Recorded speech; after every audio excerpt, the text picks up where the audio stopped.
Godfather, you know what's great about you? You're going to be the greatest senior player that ever lived because the time you're 50, your swing's going to be parallel. You'll be still hitting past everybody. So I got that going for me, right?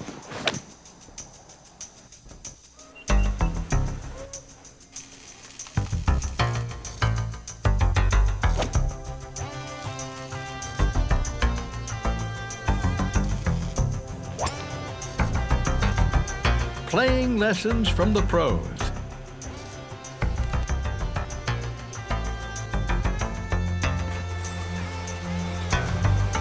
Started when I was 4, and I've never had a junior set of clubs. I took my dad's club. The first club I ever hit was a 4-iron. Those PG balls out in the front yard, and I literally took it back, it would hit the ground. And I'd go out and do that for like, I don't know, 5 or 6 weeks before I got a chance to go see a golf course or anything. And I just kept hitting those balls, and that's how I developed my swing. We're at Nemacolin Woodlands at Mystic Rock, home of the 84 number Pennsylvania Classic. And we're on the 5th hole here. It's my favorite hole because of when you get down towards the green, I had an ideal to sort of beautify the left side of the hole a little bit. They'd had problems with the fairway. It was a lot lower, and they had a lot of problems with drainage. They kept losing the fairway, so we dug that ditch on the left a lot deeper, and so the water would drain off the fairway nicely. And I call him Dad, I told Mr. Hardy that if you put a waterfall right there by 11T and 16T, it'd be beautiful. Just a small one, but there's 2,500 gallons of water pumping through there per minute, so when they do it right. And where are you looking for your drive here? This is a par 5. There's a bunker down there on the left that I just try and take right at the right side of that left bunker and hit a little cut down there.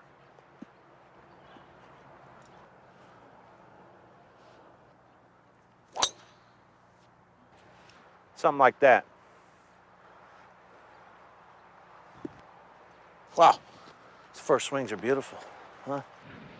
I learned from Jack Nicklaus, whether he knew it or not. It was a Golf Digest Golf Lesson tees. It was like 1 through I don't know how many. They looked like cartoon pictures on how to fade the ball, how to draw it. They had arrows and stuff. He showed his grip. I learned the grip, the interlocking grip through him. That, to me, has been the greatest. They should publish it every week on how to teach someone how to play golf. Whether it's Jack or Tiger or myself or whoever, kids relate to cartoon pictures. And that's what got me in the game of golf, is watching him, following him, and those lessons that he did on paper, not on TV. It was just, I read him. This is what he did. He interlocked. Right. He showed you the grip, showed you how to take it back to hit a cut, how to take it inside to hit a draw. And that's how I learned the game.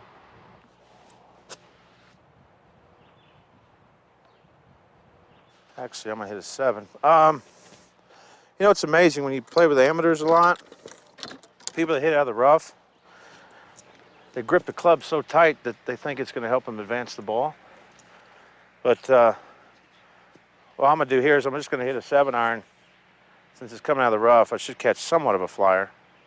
Try and land it just short and roll it up on the green, hopefully cutting. But when I hit out of the rough, I like to loosen my hands up as much as possible. And right at impact, my left arm just basically hits the ball. The looser the grip, the better chance the club has a chance of getting through the grass.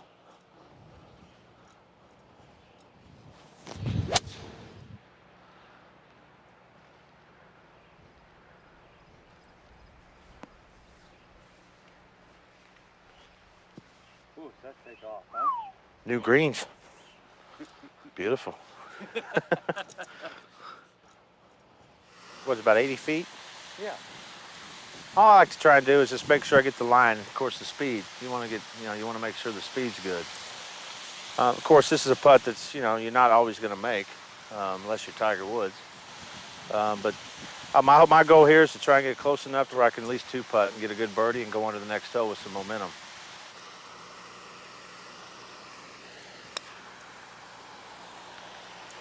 Yep. Tough putt. Speed was good, but just the wrong direction. Pretty good green there, Dad. Huh? A lot more slope than the old one. Yeah. I'm more of a field putter. I feel when I see the line, I just try and hit that line, and it's all about speed.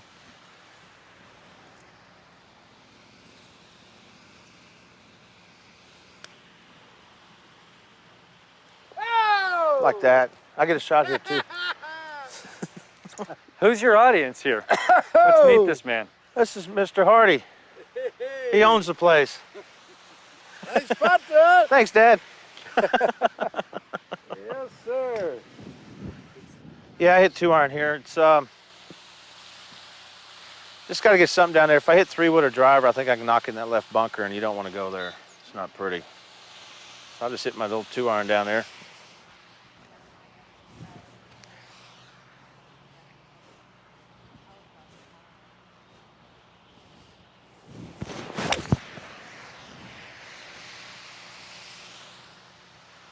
Should be just short of it.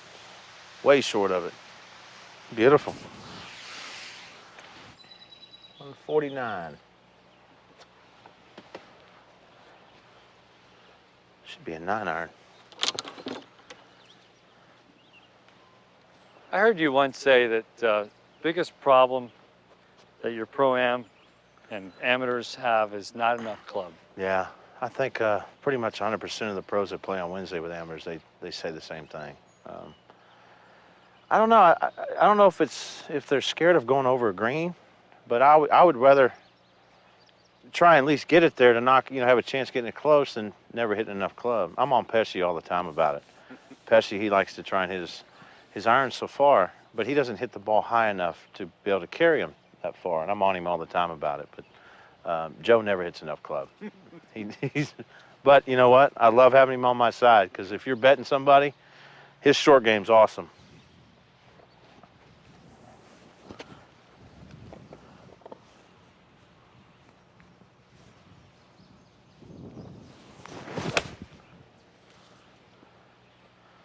That might have to get down. Well, the divot was nice anyway. I see a cup out on the left. I never look behind the hole. Peter, my caddy, does sometimes when I'm confused on one, but I see a line real quick. I always have. And usually if I hit my line, I got a good chance of making it. I don't know what it is, but I've always been that way. I just look at it from behind, take 2 practice swings and hit it.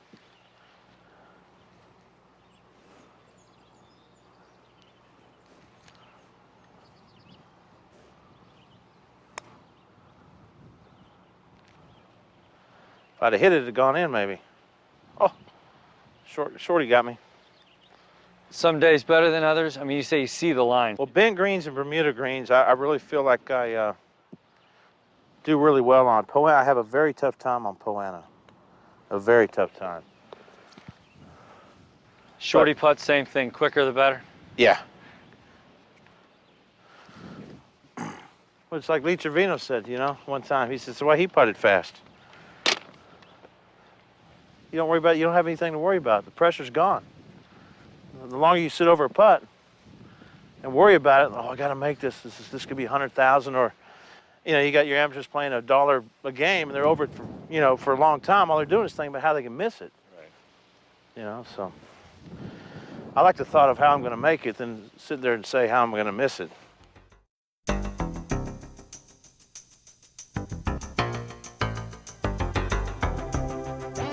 Sometimes on par 3s on tour that you could have a 10-foot downhill putt, you'd be better off being 30 feet away. Some of your majors and stuff like that. But the key to us is the par 3s, you really feel bad. It doesn't care how long or how hard they are. If you make 3s, you're not really getting beat in the field. If you make bogeys and others, then you're getting killed in the field. So I was fortunate enough last year. I think I was leading birdies on par 3s last year, which is not a stat that people would think I would do good at, but it kept me in a lot of tournaments and kept me in a lot of rounds. So, but like this hole here, it's about 182. It's the wind's out of the left. Should be helping a little bit, but I'm going to try and hit a 7-iron, land in the middle because the greens are firm, and hopefully it'll roll back there.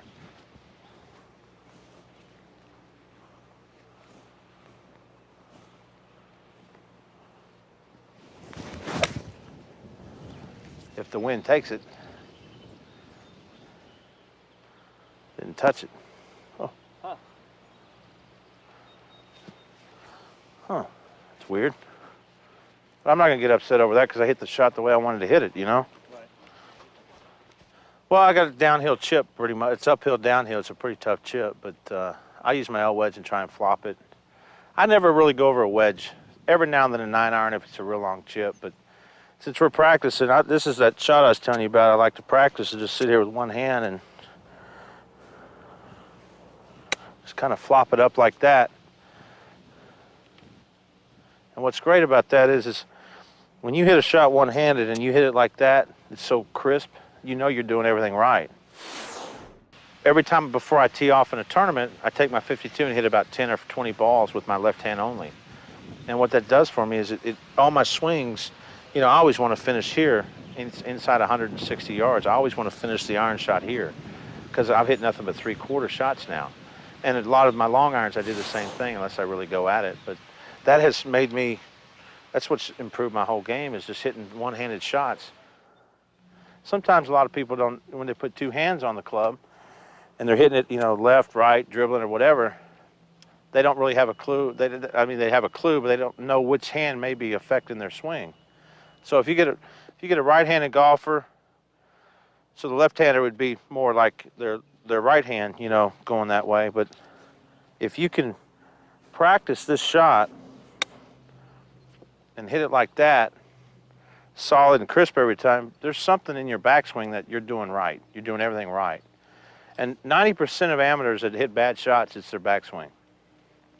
Because they pick the club up, take it way outside, take it way inside. If I was to take this chip shot, you know, like that, way outside, then I got to somehow get the club back to here to hit it square. Or if you take it too far inside, you got to get here to get it there.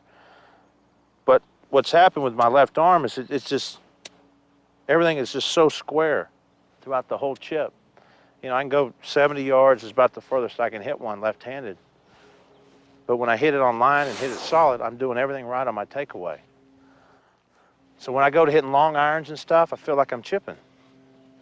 You know, I'm letting the left arm just take the club back and the right arm's just sitting on there until impact. And the same thing with putting too. I like to hit a lot of one-handed putts because if you don't follow through, the ball's going to go right or left every time. So I love to practice one-handed because the good thing about it is you always follow through because the putter's so heavy.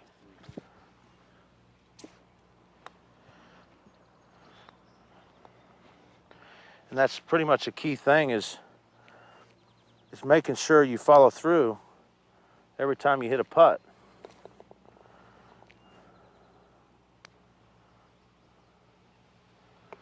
And I have putted on tour one-handed before. Mike Holbert did it with his right hand. Yeah. And played good. This is a little tougher hole for me because it's a right to left par 5. So I'm going to try and just take it right over the middle of that bunker with a cut. And luckily, if I hit it the way I want to hit it, the ball's going to kick left, so that's an advantage for me. But when it's warmer and the ball's rolling, it's probably a 3-wood hole. Because that's about the only club I do draw. But I'm hitting driver just for you. So 31 of my years of playing this game, I was a drawer. So, I mean, and you know, it's something that it's great that I can sit there on every golf course and say, I'm avoiding the left side today. And I've never done that, you know. And I think if guys out there are really long hitters, they want to be good players, Nicklaus was the greatest at it. He avoided the left side all of his life. Off the tee, all I'm visualizing, if you can see that far, far little skinny tree way back there, that's a little right, maybe half of that bunker. That's where I just aim that ball, and that's where I hit it. But I always like to pinpoint something I'm going to aim at to start the ball and then cut it. I don't think it's good to, unless you're aiming at a flag, of course. I always like to, with the longer stuff, I aim at something where I'm going to aim it, hit it there, and then fade it away from that. That's what I'm trying to say. Sure. I just think of aim, and my key to my golf swing is low and slow on the back, on the takeaway, and that's that left hand.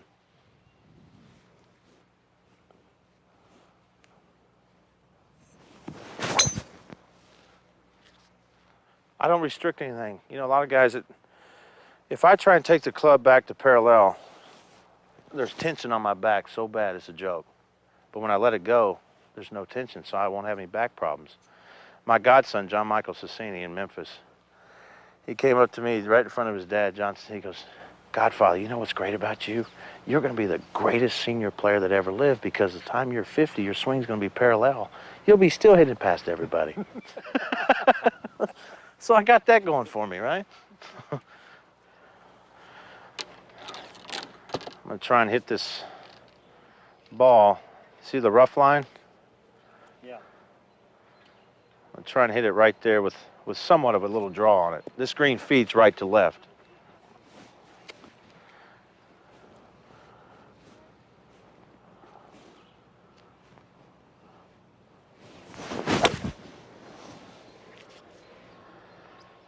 And that's no good. But it ain't bad. Just don't want to miss it left here. I just came up on it, got ahead of it a little bit, trying to cut it in there. But now I've got a lot of green to work with on my chip, though. If I hit it left, I don't really have too much. Now you're trying to cut it to a back left pin. Yeah, I was trying to hit it right in the middle of the green because the green slopes right to left, so that ball's going to trickle right to left when it hits. If I pull it and hook it, I'm 40 yards left down that slope in the hazard. I got nothing. But at least with a miss with a cut, I've avoided making a bad number, is what it is. You're hitting your irons an awful lot on a golf course, and if you can tone those, and like, you know, if you got 170 yards, if you know your shot, instead of getting up there guessing, am I going to hook it? Am I going to pull it? Am I going to push it? Am I going to cut it? Well, if you can work on that one shot, that's going to be your feel-good shot that you know it can, you know, make you score good, then that's the shot you need to go with. It doesn't matter if it's a draw or cut, but so many of your beginners, all your amateurs, your really good amateurs probably have that shot, but anything over like 11 to on up, they don't. They have maybe a shot that they hit all the time, but they don't know why.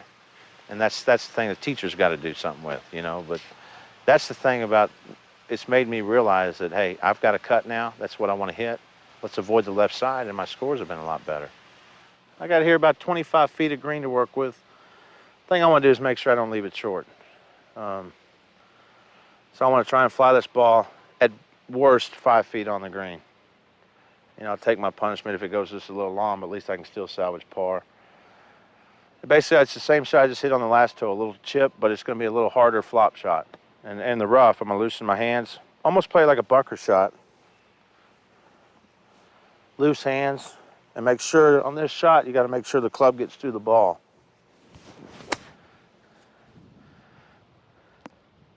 It's probably going to be a little long, but I just didn't want to leave it short. I notice a lot of guys do 3-woods and stuff, or woods out of here now. I'm still old-fashioned, I guess. I still like to just kind of hit a little flop with my L wedge.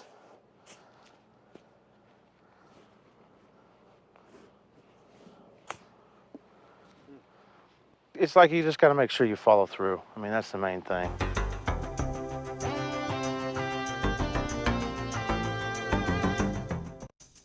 Well, I know it's 463. I've never played it. Me and you're the first two to ever play it. Brand new hole. What a great finishing golf hole, though, huh?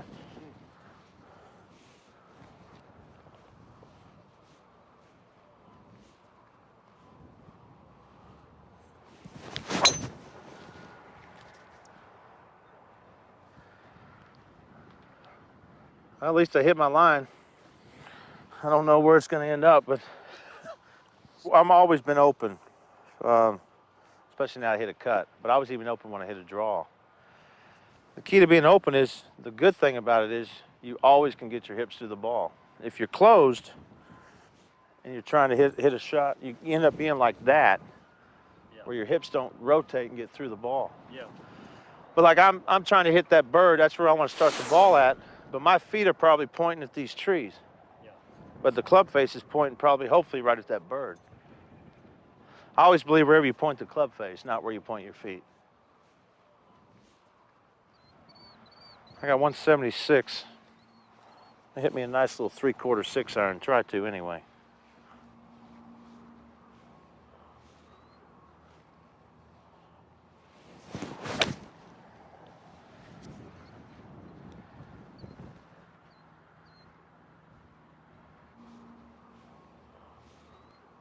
I'm guessing 30 yards. So instead of trying to take an L wedge and blast it as hard as I can, I take my 52, which gives me a little less loft, which I don't have to swing as hard, and the shot should come out a little lower. Maybe not as much spin, but it's one of those feel shots. So I'll just cut it a little bit, open the face up, just like a normal bunker shot. Be a lot lower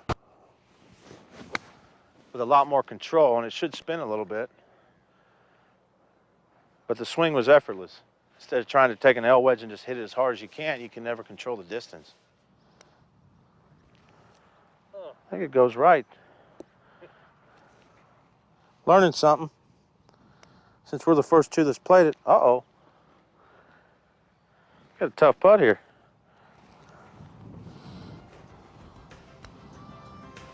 There we go. I think if you got people that just want to enjoy the game, that don't really care if they get any better, that's great. That's what the game's about. You're never going to conquer it. I don't care who you are. Until one guy or one girl can come out and win every tournament they play in the rest of their life, then they've conquered the game of golf. But that's what's great about it. You know, you can play all your life. You know, you go into football, basketball, baseball, those years are limited because you got to be so athletic and strong to perform in those things. In golf, you don't. It's reflex, it's rhythm, and it's a game that you can play all your life. Was power, when was power not a part of your game? So tell me about, you know, when did accuracy, power, keeping it in play, and then winning all kind of come together? Well, I think people don't realize that when I started playing, all I worked on was my short game. You know, it's funny, I grew up at a course called Bay Ridge Country Club. We had 9 holes when I was a little kid, and we didn't really have a bunker. There wasn't any bunker, so I really didn't know what a bunker was until I played some junior tournaments and stuff. But I always fell in love with a flop shot. We had some really great Bermuda greens, real small, that a little elevated, so you had to hit a lot of flop shots. And to answer your question, I think it's everything. You know, I mean, I always wanted to win, but when you can combine power in a short game, which these guys do on tour now, that's the only way you can win. But people don't realize that I spend numerous hours on my short game. I hardly ever hit balls when I'm at home, except from 100 yards in, and I chip and putt all the time. Is that flop shot you take, or even around the greens, it seems your swings are very long. A lot of instructors, a lot of people looking at that will go, well, how does he control that? Isn't it kind of get away from you? Is that what happens on your wayward shots, your missed chips? Do you feel it gets away, or is it just? Yeah, I mean, it's everyone. It looks like I decel, but I really don't. And what I've really done a lot is at home I've got 3 greens from Players Turf International. They're artificial, synthetic. I mean, they're just like real greens. They hold like real greens. They putt like real greens. And but what I started doing a couple years ago, it's how I went from a draw to a cut, is I was practicing chipping with one hand, with my left hand. I was hitting 60-yard chips with my elbow or my 52 degree.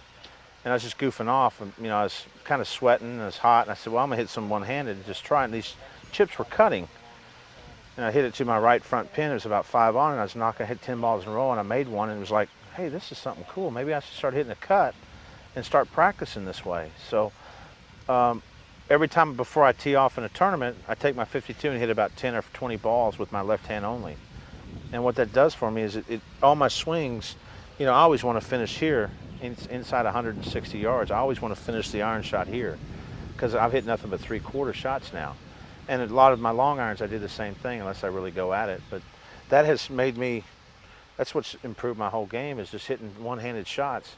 You know, you hear teachers always say, you know, if you can, you want to hit the ball right there like you're hitting your arm up against a wall or something. And at impact, you want the club and your arm to be like that. And my left arm has gotten so much stronger, so it's made it a lot easier for me to control the ball, hit 3/4 shots, and my driving's just been, I'm never going to be a guy that's going to hit a ton of fairways. Any guy that hits it long is not going to hit a lot of fairways. If I hit 55 to 60% of my fairways, I'm doing pretty good. I want to talk about that action, that one-handed action.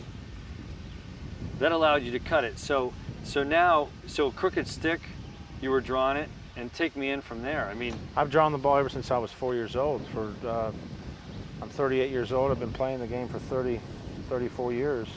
So 31 of my years of playing this game, I was a drawer. So I mean, and it's something that it's great that I can sit there on every golf course and say I'm avoiding the left side today. And I've never done that, and I think if guys out there are really long hitters, they want to be good players. Nicklaus was the greatest at it. He avoided the left side all of his life. I think Tiger, he maneuvers it both ways, but I think his natural shot's a draw. Most guys on tour have their shot. Look at Bruce Litsky. It worked for him for years, Sure. the big high cut. And, so if the better player, let's try not to call them amateur all day. It's an easy thing to slip into. But if players know one shot, that's going to reap consistency, isn't it? It will, because 90% of the game, you're going to be hitting your irons. I mean, we hit drivers in three woods a lot on each tee, but you're hitting your irons an awful lot on a golf course. And if you can tone those, and if you got 170 yards, if you know your shot, instead of getting up there guessing, am I going to hook it? Am I going to pull it? Am I going to push it? Am I going to cut it? Well, if you can work on that one shot, that's going to be your feel-good shot that it can, make you score good, then that's the shot you need to go with. It doesn't matter if it's a draw or cut, but so many of your beginners, all your amateurs, your really good amateurs probably have that shot, but anything over like 11 to on up, they don't. They have maybe a shot that they hit all the time, but they don't know why. And that's the thing the teacher's got to do something with, but that's the thing about, it's made me realize that, hey, I've got a cut now. That's what I want to hit. Let's avoid the left side, and my scores have been a lot better. And winning. Let's talk about attitude. When things don't go right, you see a lot of people just get absolutely hog wild, absolutely mad at themselves. You get mad, yeah. Have you been there, and what do you do to stay, to get out? A lot of people want to know, this game pisses me off, but you still got to hit the next shot. What do you say to them? Well, I mean, I've been one. There's no doubt that I got so mad that I walked off courses. I broke clubs, and you get so mad because you want to win so bad. And people say it's a give up or it's quitting or whatever. I think it's just in the heat of the battle where you just get so mad you don't know what else to do. But now what I do is I just start working on things. And being friends with Hubert Green and Fuzzy for so long I'll never forget this. About 6 or 7 years ago, I was playing with Hubert in practice round, and Fuzzy does the same thing. He says, if it's not going good, work on something. Whether you're playing the next week or if you are playing the next week, at least you can leave this golf course, maybe not scoring well, but work on something. And so about the last 4 or 5 years, that's what I've been doing, getting something out of the round. I pay attention, like if I have a bad hole now, I try and at least make par on the next hole, instead of firing at the flags. And that's where the last 3 years my game's gotten real consistent, is at least work on something. And plus, you never know. You may bring it back, the world rankings, you make a cut, top 55 and less, it keeps you motivated to get points. And so there's a lot of little things that add up to be big things that keeps me going. And plus, the fans, I don't want to do that anymore. I've been really good for 4 years, hadn't been suspended, hadn't been fined, so I'm doing good right now. Some days, just put on a comfy pair of jeans and go out and work on your game. Right? I do. I mean, at home we don't have to wear slacks. You can wear shorts, you can wear t-shirts and stuff when I play golf at home, and be relaxed when you play the game. Thursday through Sunday, hopefully through Sunday, it's slacks on tour all the time, and when I get home, the last thing I want to put on is a pair of slacks.